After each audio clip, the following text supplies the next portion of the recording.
I don't think so. He might do that same. This class is a little bit further behind, so I don't think he'll do the same like bell vacuum thing that he did yesterday. But he might. He'll be here in a few minutes, and I'll ask him. Okay. I'll get that out just in case because I put it away. Oh, okay. Thanks. I actually ordered a couple more because I decided that I might as well just fill in the last bit. So I'll finish it up in a couple weeks and complete.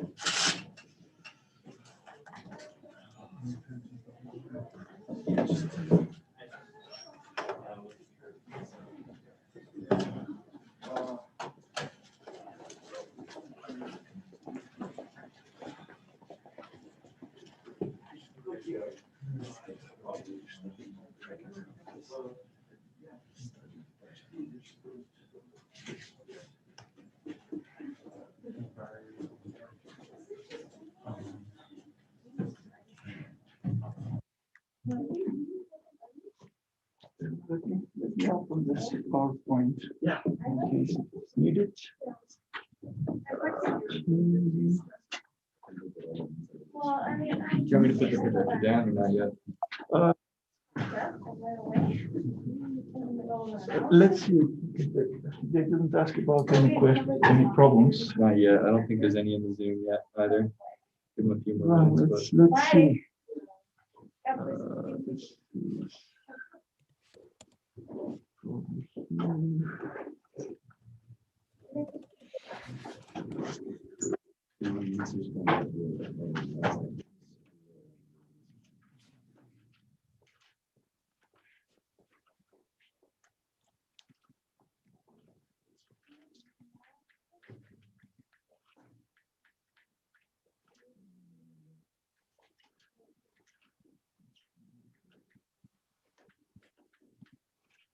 I think there's a couple problems on the board now. Okay, so we have to use the projector in that case.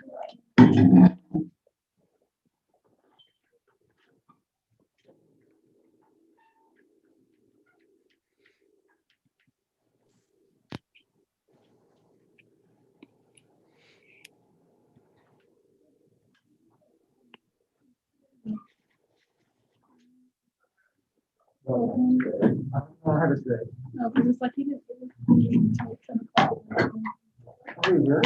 Well, it's like he's sending emails like, hey, here's this for that what we're doing. He's like, oh, I just wanted to.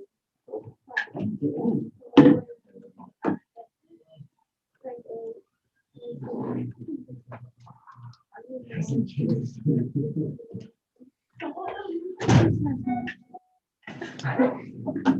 what do you want?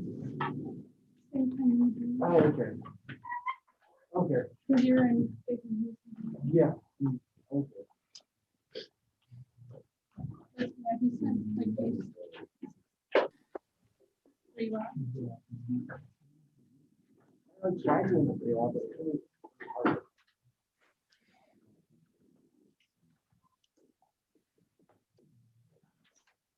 He sent it attached to an email he sent January 10th. Oh, okay.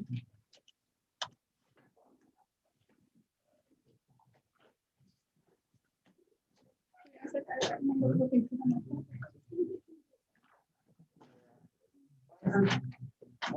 We talked about yesterday. She said, we should go through the model the whole time. So hopefully good to see. Like the writing, that really convoluted. Yeah, I think, oh my goodness, you don't want to go all the way through. That was Like, too much. Let me see. Okay, so we have microphone, YouTube is on, right? Everything should be set up. Okay, so we have everything that we may need. We have a nice picture here on the screen. Okay. So before we finish this chapter, so the homework assignment is due tonight. So we have to do as much work as possible on chapter 16. And If possible, today we have to start chapter 17, which is a relatively short chapter. It has, uh, but it is short and easy. So I'm planning by Friday we to be done with chapter 16 and 17. This is our schedule, so we have to try to stick to it as much as possible.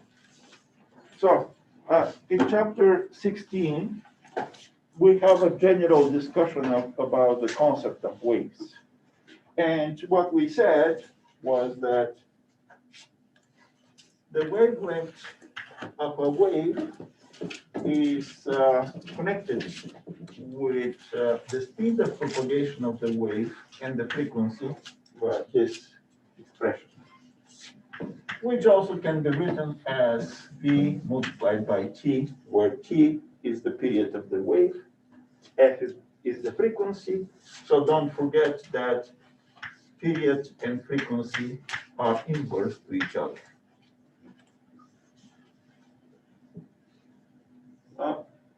We defined intensity of a wave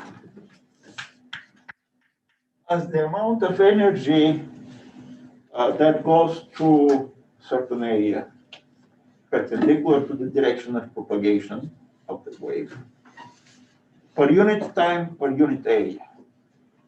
Well, energy per unit time is power, so it is the amount of power that crosses a certain area perpendicular to the direction of propagation of the wave divided by the area. In the case when the area, in the case when the wave is uniformly distributed in space, the area is going to be the surface area of a sphere. And therefore, this equation is going to be power divided by 4 pi r squared, where r is the distance between the source and the point of observation. Alternative measure of intensity is sound intensity level, used mostly for sound waves. So sound intensity level we define as 10 times logarithm of base 10 of the intensity of the wave divided by the threshold intensity I naught.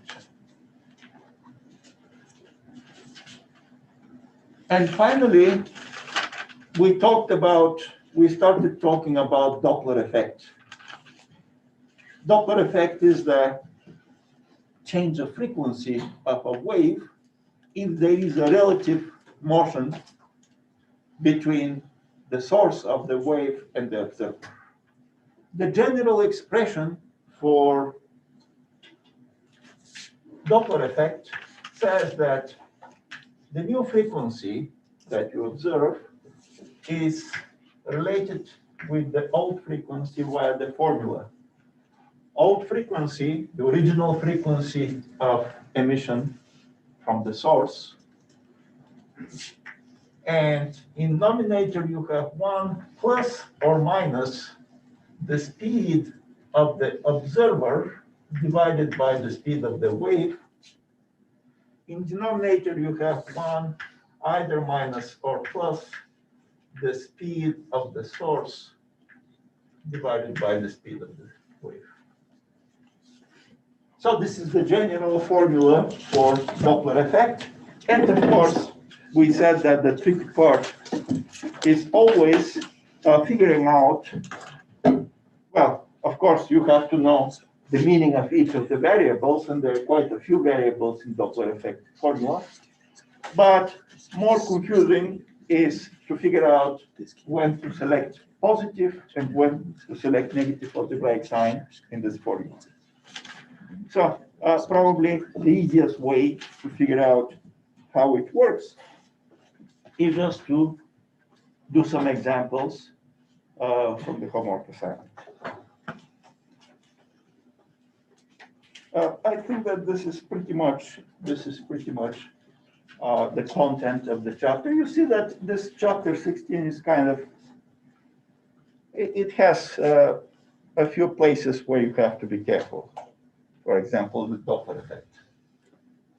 Okay, knowing this, What does the little s by the v stand for? so Vs is the speed of the of the source.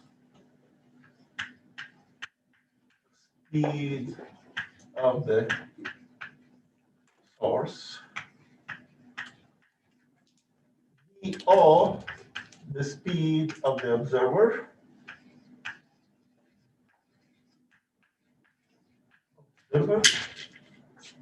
V is the speed of sound.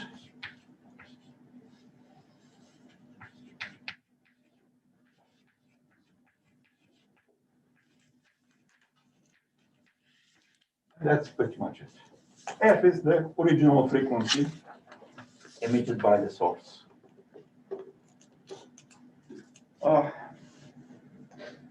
Okay, should we do some?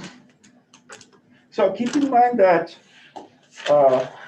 sound waves and actually, well, do you have, what is going to happen if there is no air? Are you going to have propagation of sound? Are you going to hear me if in this room there were no any air? No? Yes? There's that movie Alien where like the subtitle is in space, no one can hear you scream. Yep. It's just like that. So, are there any waves that, well, what if instead of air we have, let's say, in this room? Are you going to hear the sound? Yeah, we have got those brownie points to wake people up.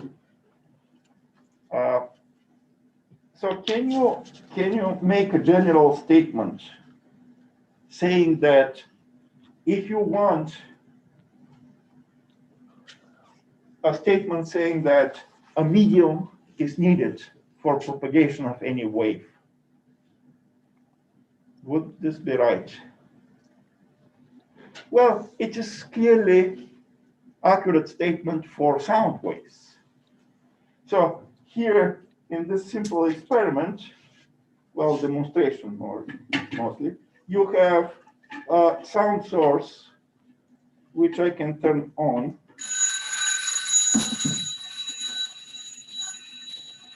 Right? And you hear it. But now look what happens if I evacuate the air from.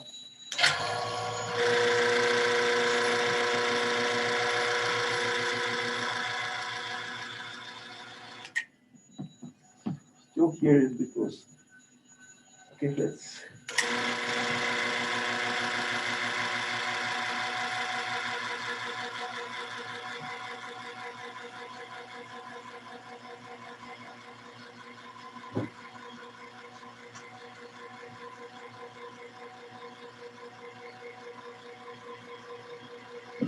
The ring is popping up at one point on the opposite side. Let's see. You still hear it because it is not a perfect vacuum inside the chamber, but the better the vacuum, the smaller, the lower the volume of the sound. And now if you, yeah, it gradually loses. If you let the air in, look what happens.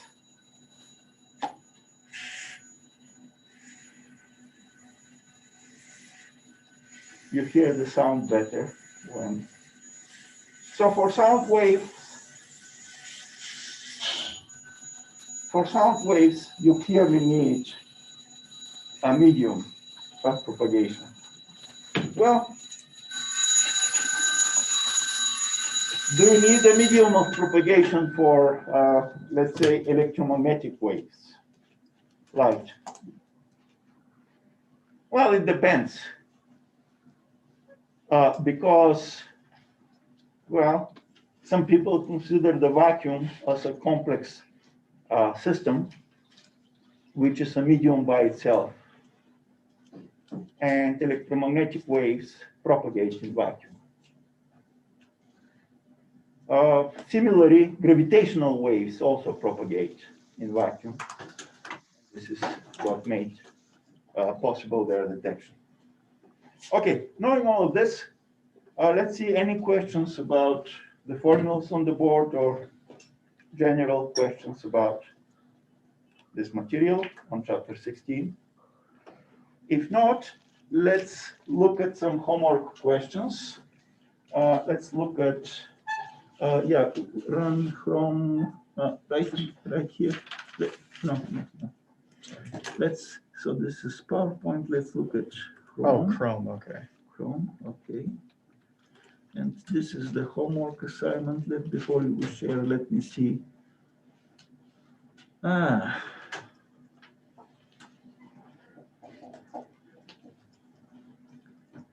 Okay, let's see question number 4, because conceptual questions are very important. Yeah, share that screen.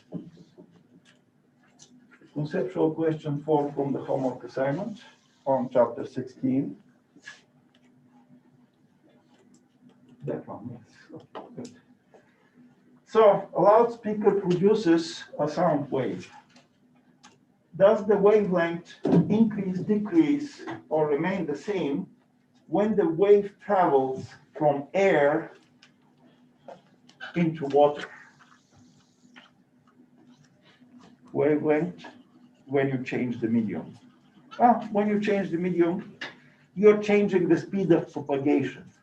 And if you look at the formula here, you increase the speed of propagation, you're going to have a longer wavelength. The frequency doesn't change. However, the wavelength does, according to this formula. So the frequency is something mechanical. Whatever frequency is generated by the source, that frequency stays. However, the wavelength changes because the speed of propagation also changes. Okay, let's look at next question is question number 7. Could you please scroll there? Question number 7. Oh. So when you wear your hearing aid, the sound intensity level increases by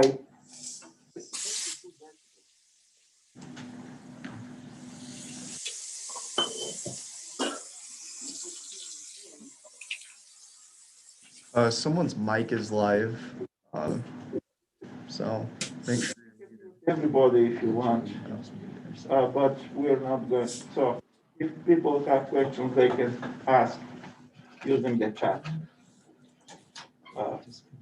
function. Okay, so they're asking if this hearing aid increases the sound intensity level by 32 decibels, by what factor, how many times does this hearing aid increase its intensity?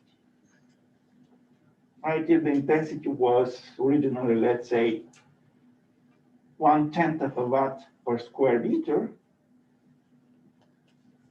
what is going to be the intensity generated after the amplification by this hearing aid? Well, let's see how to handle it. Clearly, we have to use the definition for sound intensity level. And maybe say that originally you have some sound intensity level. Let's call it beta naught, and it is 10 times logarithm. Well, beta, let's make it just beta, best without any subscript. 10 times logarithm of the original intensity of the sound divided by the threshold, right? This is what we have. We don't know beta. We don't know I. I naught is a fixed number. right? You remember that I naught is 10 to the negative 12 watts per square meter. So this is the original sound intensity level without amplification. If you amplify with the hearing aid, you're going to get sound intensity level beta prime equal to 10 times logarithm of the intensity of the sound amplified intensity I naught, I prime divided by I naught. So I just writing the definition. I don't know any of the variables here except I naught. Well, now subtract the first equation from the second equation.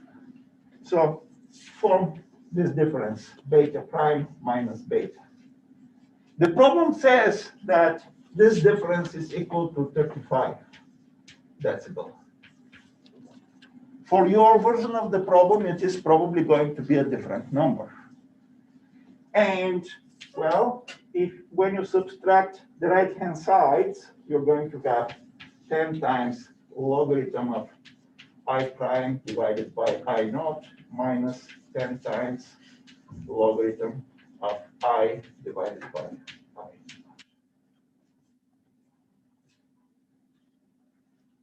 Now, let's write it the following way. On the left-hand side, you have 35 decibel. On the right-hand side, you can factor out the factor of 10. And in the brackets, you're going to have the difference of logarithm of I prime divided by I naught minus logarithm of I divided by I naught.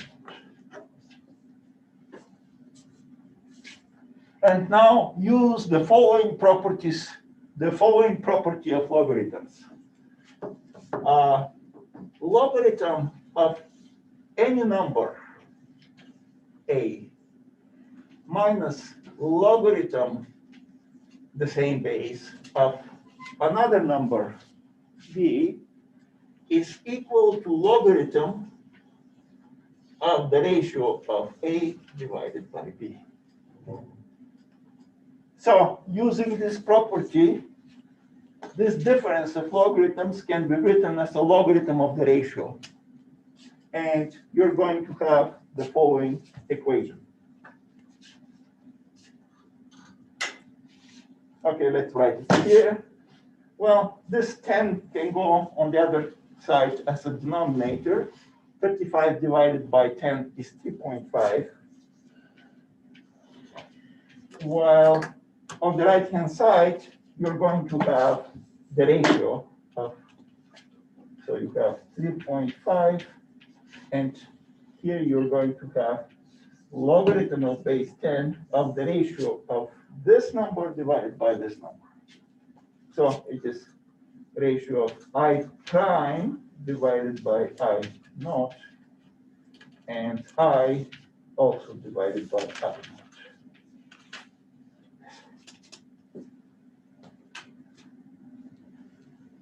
And now you have cancellation of I naught with I naught. In other words, the right-hand side becomes logarithm of I prime divided by I. Now,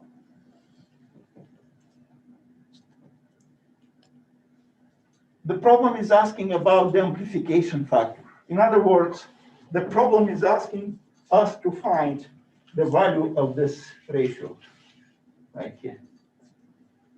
And you see that we already have that.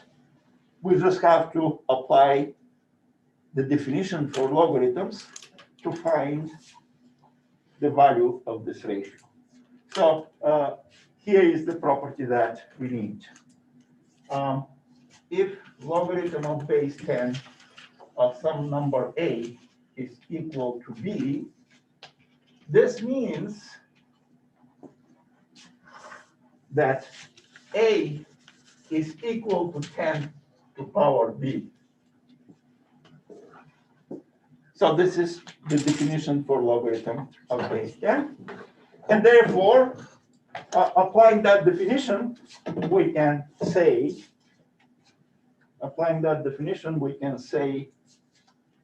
we can directly answer that question.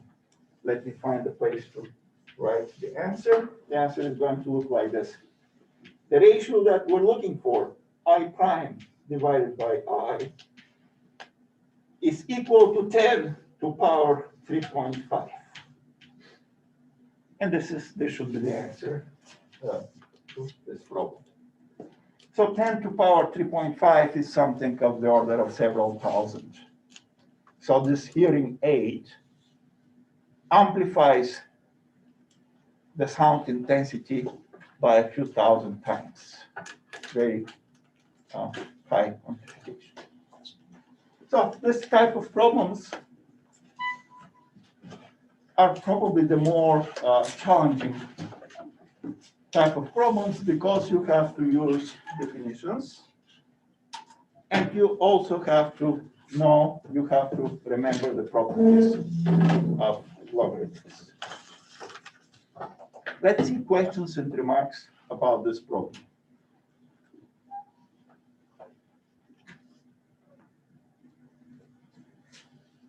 If not, let's go to the next problem, problem number 8 on the homework assignment. Didn't we solve this problem? So we solved that problem, so let's not do it again. The procedure is pretty similar to what we did here. You subtract the two sound intensity levels and you end up with cancellations, and the answer comes out immediately. Problem number 9. Problem number 9. Hearing damage may occur when a person is exposed to sound intensity level of 90 decibel, only 90 decibel, for 9 hours. Well, 9 hours is a long time for 90 decibel sound intensity level. So they say that the eardrum has certain area. How much sound energy is incident during those 9 hours? In other words, how many joules of energy generate permanent damage to the hearing system? Well, in other words, we're given decibels, which means we're given something like this. And from that, we have to figure out this. But actually recall that power is energy, E divided by time and divided by area. So we're looking for this. We're given this. We're looking for energy. The time is 9 hours for this version of the question. Okay, let's see how to do it.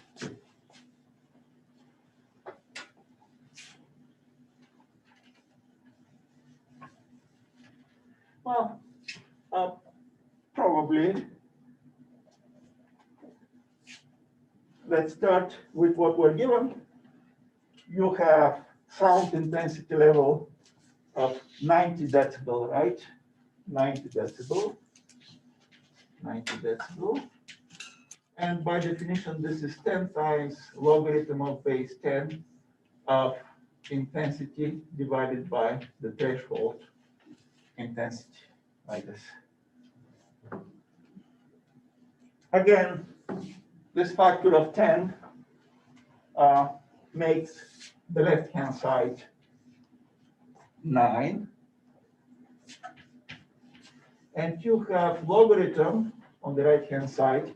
Right, let's substitute the threshold intensity 10 to the negative 12 with its number.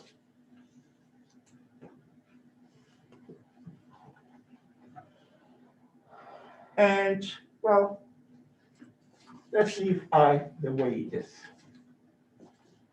From this expression you can write it using, again, the property of logarithms of this type, but now in opposite direction. You have this, write it like this. So you can write this the following way. 9 is equal to logarithm of the unknown intensity minus logarithm of 10 to the negative 12. Well, logarithm of 10 to the negative 12 is negative 12, right? Negative 12.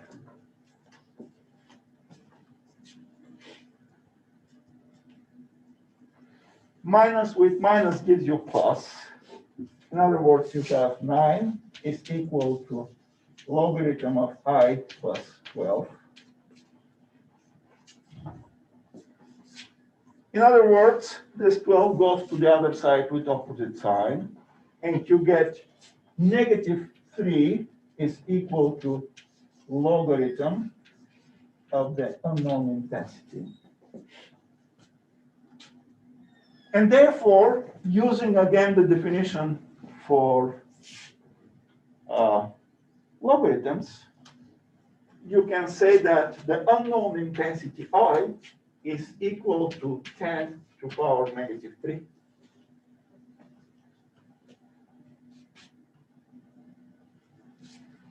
Well, this is in watts per square meter. And now we're almost done. Okay, let's write the units, watts per square meter. We're almost done. Now, that 10 to the negative 3 is energy divided by time divided by area. So we have the energy that we're looking for divided by the time which is given, 9 hours, which you have to convert into seconds, and divided by area, which is also given. All of this is 10 to the negative 3. And therefore, the energy itself is equal to 10 to the negative 3 multiplied by time multiplied by area. So what you're going to get when you do the arithmetic, they don't show here the answer, but you're going to get a very small amount of energy. Well, let's see. Area is of the order of 10 to the negative 4. So you have 10 to the negative 7. The time is for 9 hours. The time is 10 to the positive 4. So you're going to get energy of the order of 1,000th of a joule. So very small amount of energy in a form of sound waves generate this amount of damage to the hearing of a person. So this problem was problem number 9. Problem number 9. And with this, we have a Doppler effect question here. But let's see questions about problem number 9 that is on the board.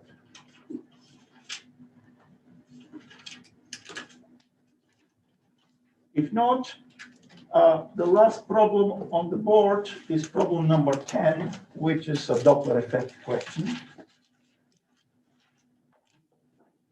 And they say that you have an ambulance emitting a frequency that is given.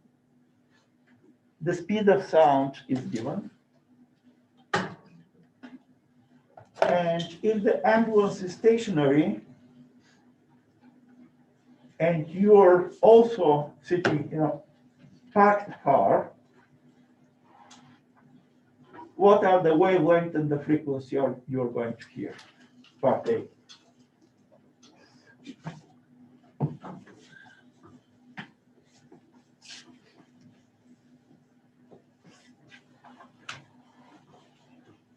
Okay, so here it is. Part A. If neither source or observer are in motion, you're going to hear the frequency, the original frequency,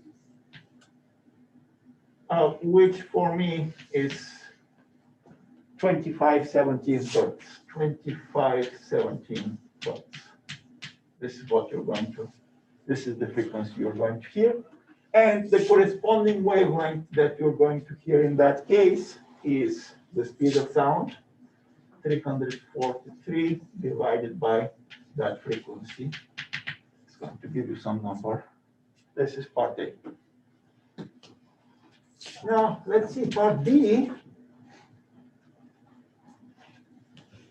Now, the ambulance is moving in direction to you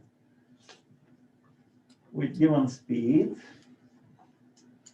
but you are still in the parked car. So you have a source that is moving, observer at rest. Well, if you look at the formula for Doppler effect, the speed of the observer is 0, so this becomes 0. However, the speed of the source now is not 0, and you have to put some number here. The question is how to choose the algebraic sign. And the rule that is easy to remember is this. If you have motion in direction to the observer, you have to increase the frequency. And you're going to increase the frequency if you make the denominator smaller. And you can make the denominator smaller by selecting the negative algebraic sign. In other words, for part B, the frequency that you're going to hear, F prime, is the original frequency of 2517. And you have 1 here because the observer is not moving. And in denominator, you have 1 minus the speed of the ambulance, 27.7, divided by the speed of sound, 343. This is for my version of the numbers, and this is for. Okay? So again, the selection of the algebraic sign is based on the fact that when you have the observer and the source approaching each other, you have to increase the frequency, and you increase frequency by dividing to a smaller number. Someone asked, how did you pick whether to add or subtract? This is how I did. I made denominator smaller by selecting a minus sign. I reduced the denominator, made it smaller, and the result is higher frequency.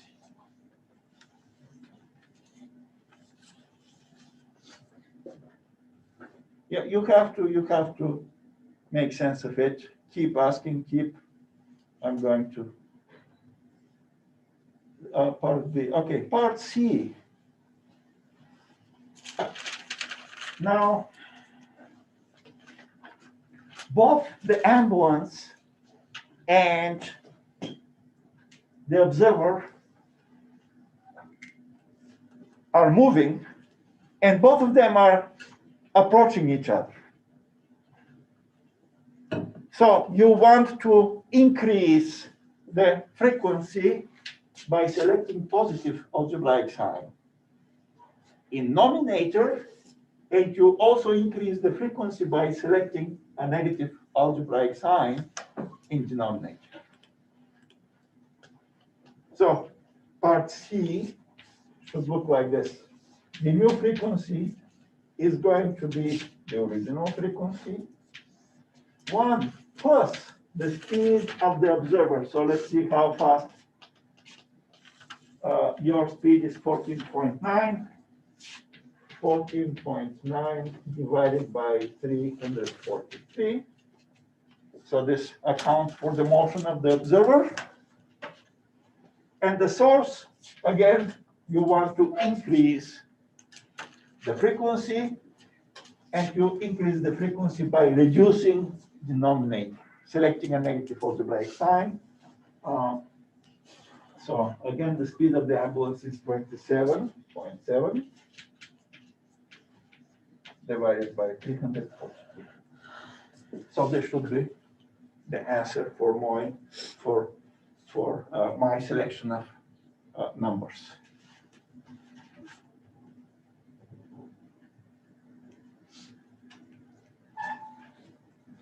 Okay, let's see questions and remarks.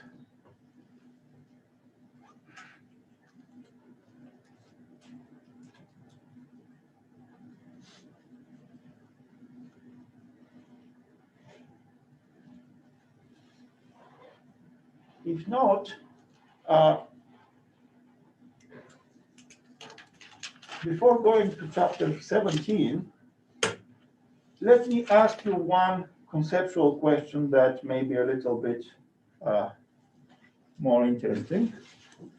And that question is right here on, we're going to see it in a minute. Let's look at this question. So please share this PowerPoint.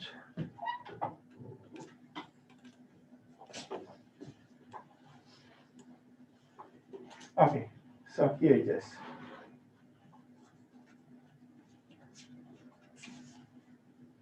Read the question and see what would be your reaction to it.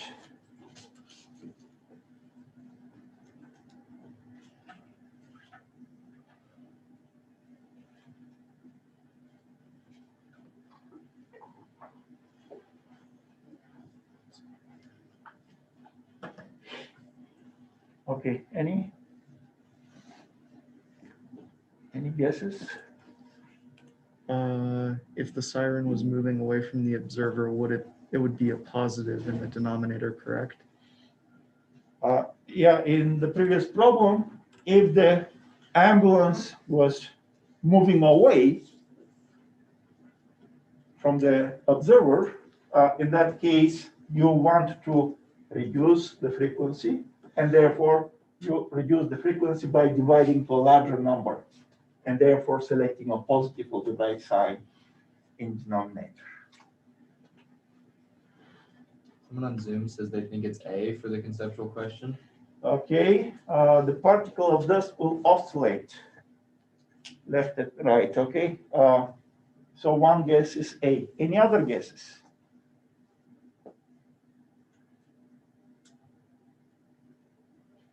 I think A2.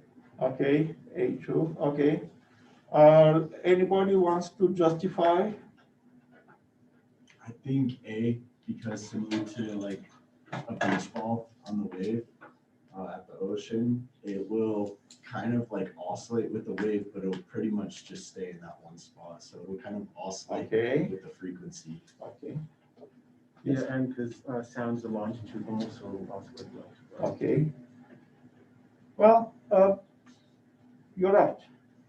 And actually this question has some relevance to practical situations because dust particles in air are either pollutants or they carry viruses.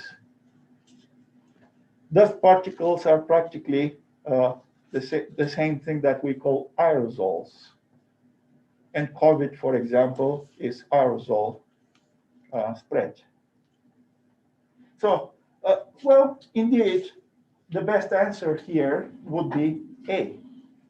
And the reasoning is well, you can, the arguments that your colleagues gave were perfectly fine. Easy to understand those arguments are using the following reasoning. So sound waves are a pattern of higher and lower pressure in the air. So let's say that here is a sound wave at certain moment of time. Let's say the white lines represent the spots, the places where the air pressure is a little bit higher than the normal atmospheric pressure. And maybe lower atmospheric pressure, maybe right here in the red, let's say. And so this pattern continues. Now, if you have a dust particle, let's say right here, at this moment of time, the dust particle is going to be repelled by the higher pressure and attracted to the lower pressure. Therefore, at this instant, the dust particle is going to feel like this. It's going to want to move this way. It's going to be pushed to the lower pressure position. However, at the next moment of time, this pattern of different pressure is going to move this way, and the particle now is again going to be attracted by the lower pressure, repelled by the higher pressure, but now that attraction is going to generate motion in opposite direction. So you're going to have indeed oscillations back and forth along the direction of propagation of the sound wave. So COVID virus attached maybe to some aerosol is going to behave exactly that way in the sound wave. So the sound wave is not going to move it, just going to make it oscillate. Okay, so knowing this, we should be ready to go to the next chapter, chapter 17, interference and diffraction of waves. And this interference and diffraction phenomenon is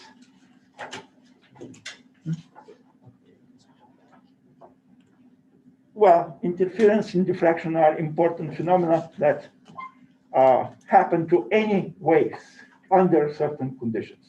Let's see what is interference of waves, and I can demonstrate that interference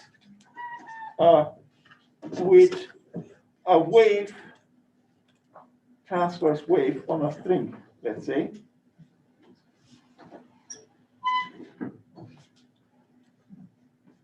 Let's say that I generate a displacement wave, transverse wave, just by pulling the string. So you're going to have, I'm generating this bump, which is the wave. That bump is going to move in this direction. Well, if it reaches the other end, it is going to get reflected from back, get reflected from here, and it's going to go back and forth all the time. But if I generate a bump in upward direction, and somebody else generates a bump in downward direction, those two waves are going to eventually meet. And at the point and at the instant when they're on top of each other, they're going to cancel each other because one of them is up, the other one is down. So you're going to have partial or complete cancellation of the two waves. So this is an example of destructive interference.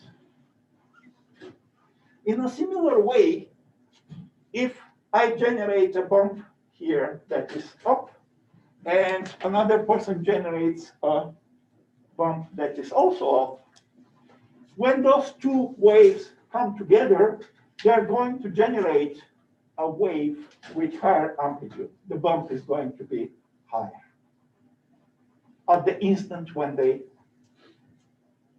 quiet. This is an example of constructive interference. Now, of course, here this system is one-dimensional system. It is a waveform of string.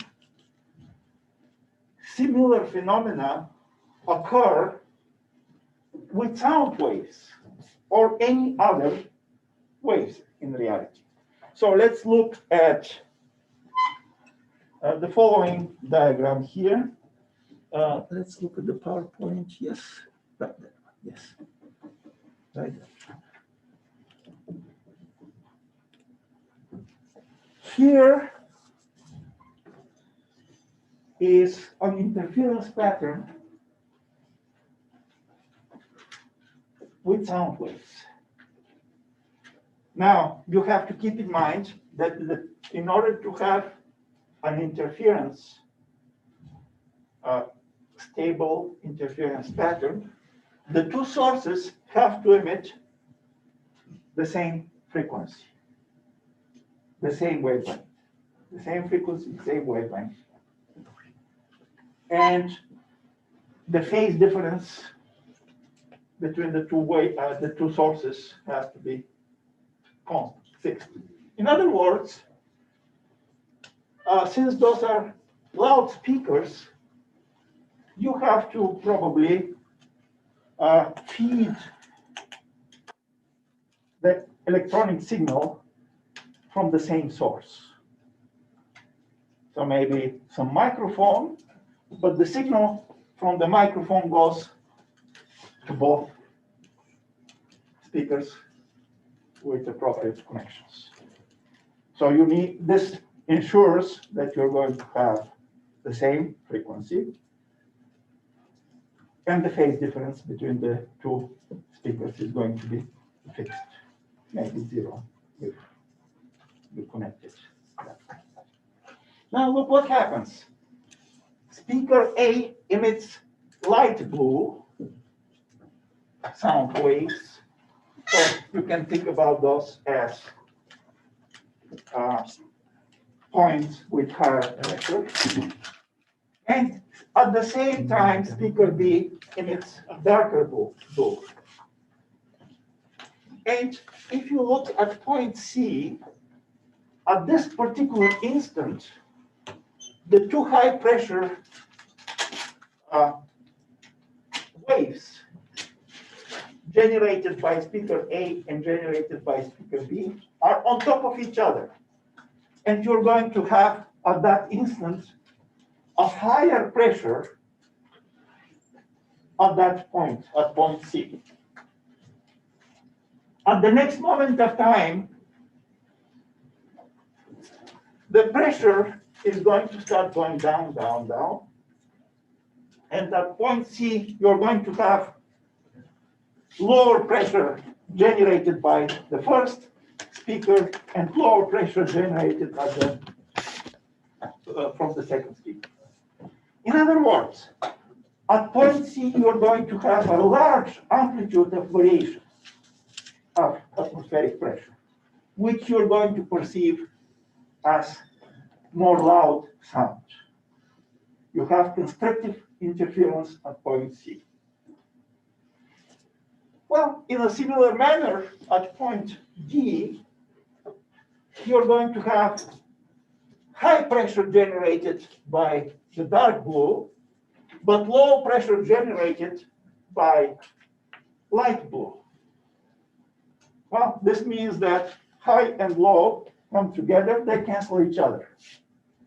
And if your observer located at point D, you're not going to hear any sound, even though both loudspeakers are on.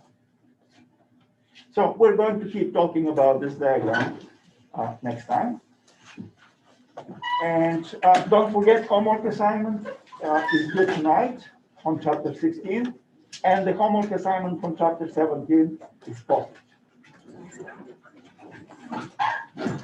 Read chapter 17 so we can ask some conceptual questions on Friday. Dr. Tatar, there was a question on Zoom. They asked if it was possible to put that PowerPoint on WebDesign. Yes, okay, remind me. Well, it is copyrighted. This is not some textbook. You know what, if you have a copy of the textbook, you have similar diagrams in the textbook itself. I'm not showing anything that is not in the textbook. So this particular